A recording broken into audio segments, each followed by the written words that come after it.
The Thunder, you guys were down 7 points heading into the fourth quarter, and it felt like this was an uphill battle the entire night. What was that conversation like? What was the vibe like heading into that fourth quarter with this group? Just stay together. It's a 48-minute game. We can turn the tables on them, and we stuck together, stacked good possessions, and we got the win. I know you guys aren't thinking about anything other than the game right in front of you, but a lot of other people were thinking about how similar it was to Denver Game 4, backs against the wall, all those sorts of things.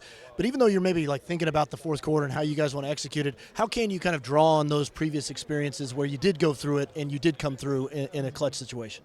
Yeah, we definitely mentioned that. We've been here before, and we've got the results we wanted. So we know what it takes, and we got to do it in order, to take a win on the road. Yeah, Cason, you guys didn't necessarily shoot the ball well in this one, just 3 made threes, but if Coach said you were able to manufacture a lot of points. How were you guys able to do that in this game?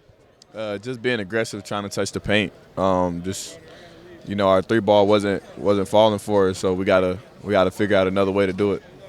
As you hold Indiana, who's a great offensive team, to just 17 points in the fourth quarter. As you're starting to stack up those stops, is it kind of like you can kind of almost feel it, like they're struggling to score on us? We've kind of got something cooking right here, and it's almost like there's the separate of how a run can be on the offensive end. It's almost like there's a run on the defensive end with stacking up stops. Definitely, especially when we shoot the ball like we did tonight. Defense was our best friend, and we had to turn our defense into offense. And that's what really generated a lot of those points for us. Cason, this group is always so poised, so composed, so mature. And one thing we heard from Coach Dagnall is that Shai Gilgeous-Alexander is just the same guy every single day. From your perspective, what's it like seeing Shai and his demeanor in these moments? He's never rattled. He knows the clock, he knows the situation, and he just executes at a high level every night. And what did you see? I wanted to ask just about too, kind of the two-man game with him and Dub to kind of get both those guys unlocked in the fourth quarter down the stretch. Seemed like you guys were able to get to the rim a little bit more, the front of the rim downhill than you were earlier in the game. Yeah, Dub was a threat late game, and he was going at him, and once he got to that mid range and to the rim, he's a hard player to stop.